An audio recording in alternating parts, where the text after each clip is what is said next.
یہ جو ہمارے بچے باہر گئے ہوئے ہیں، اول تو پاکستان آنے کو تیار نہیں ہے. میں تو جب بھی جاتا ہوں باہر ان کو کہہ کے آتا ہوں واپس آ جاؤ. اب تو میرے کہنے میں بھی ذرا دم نہیں رہا. وہ جتنی شدت سے میں پہلے بولتا تھا، اب 1-2 سال سے وہ شدت نہیں ہے میرے لہجے میں. اس کی وجہ یہ ہے کہ اگر وہ پلٹ کر مجھے کہتے ہیں کہ کہاں آ جائیں جہاں حالات اس حد تک پہنچ چکے ہیں، تو میں انہیں کیا جواب دوں گا؟ سب سے زیادہ پاسپورٹ پاکستان کی تاریخ میں، سب سے زیادہ پاسپورٹ ان 2 سالوں میں بنے. سب سے زیادہ ہجرت پاکستان سے، صلاحیتوں کی ہجرت، قابلیتوں کی ہجرت ان 2 سالوں میں ہوئی ہے. یہ لوگ وہاں جا رہے ہیں نا، واپس آنے کا کوئی ارادہ نہیں ہے. کہہ کے تو جاتے ہیں پڑھ کر واپس آ جائیں گے، مگر پڑھ کے واپس نہیں آتے، پڑھ جاتے ہیں، وہیں پڑھ جاتے ہیں، واپس نہیں آتے. اور یہ جب واپس آتا ہے، کبھی آپ سے ملے تو آپ کو لگے گا ذرا بدلا بدلا سا. بھائی کیا ہوا، توتلے ہو کے کیوں بول رہے ہو؟ کہ وہ انگریزی بولتا ہوں نا. تو تم جو یہاں پنجابی بول رہے تھے، سندھی بول رہے تھے، یہاں تم جو پشتو بول رہے تھے، تو انہیں سکھائی تم نے پشتو؟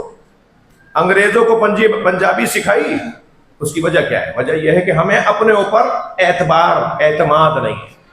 ہم بد اعتمادی کا شکار ہیں. ہمارا ماحول ہمیں بد اعتماد بنا رہا ہے، ہمیں کمزور شخصیت کے طور پر آگے لے کر آ رہا ہے. ہماری شخصیتیں کمزور ہوتی چلی جا رہی ہیں. ہم اس قابل ہی نہیں رہیں گے کہ ہم کوئی بڑے بڑے کام کر سکیں، اس لیے کہ ہمیں چھوٹے چھوٹے کاموں میں اتنا مصروف کر دیا جائے گا، الجھا دیا جائے گا کہ ہم بڑے کارنامے عالمی سطح کے نہیں کر پائیں گے. ماحول ہمارا ایسا ہو رہا ہے.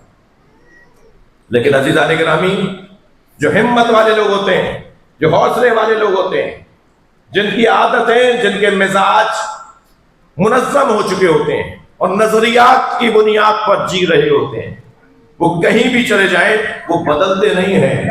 وہ خود کو نہیں بدلتے، ماحول کو بدلتے ہیں. میں بہت موٹی مثال دے دیتا ہوں.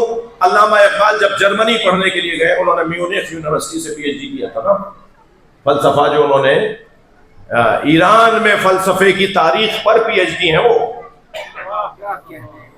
ایران میں فلسفے کی تاریخ پر پی ایچ ڈی ہیں. ڈاکٹر علامہ اقبال ایران کے فلسفے پر ڈاکٹر ہیں، مصور پاکستان.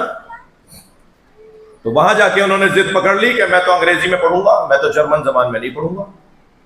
وہاں جرمن زبان میں پڑھایا جاتا تھا. اقبال نے ضد پکڑ لی کہ نہیں، میں تو انگریزی میں پڑھوں گا. علامہ اقبال اتنا قابل شاگرد تھا جس نے خود کو نہیں بدلا، وہاں کے ماحول کو بدلا. یہ بہت بڑا حوصلہ ہے، یہ بہت بڑا کارنامہ ہے. سسٹم بدل دیا. اور وہاں پڑھنے کے بعد، ڈاکٹر ہونے کے بعد جب واپس آئے تو اور بڑے انقلابی ہو گئے.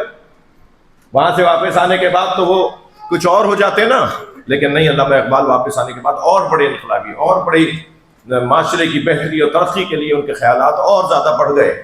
یہ کیوں ہوا ایسا؟ عادتوں کی بات کر رہا تھا، روشوں کی بات کر رہا تھا، اپنے آپ کو مضبوط بنانے کی بات کر رہا تھا. علامہ اقبال واپس آ کے کہتے ہیں کہ میرے اندر تبدیلی، میرے اندر بدلاؤ اس لیے نہیں آیا، اور وہاں میں بدل کر آ گیا بہت ساری چیزیں. اس کا سبب انہوں نے 2 مصروں میں کہا کہ خیرہ نہ کر سکا مجھے جلوے دانش فرہنگ. یہ جو یورپ کی تعلیم کا جو جلوہ تھا نا، اس سے میری آنکھیں پھٹی نہیں. میں ان سے کوئی متاثر نہیں ہوا، انہیں متاثر کر کے آیا ہوں. خیرہ نہ کر سکا مجھے جلوے دانش فرہنگ، سرما ہے میری آنکھ کا خاک مدینہ و نجف.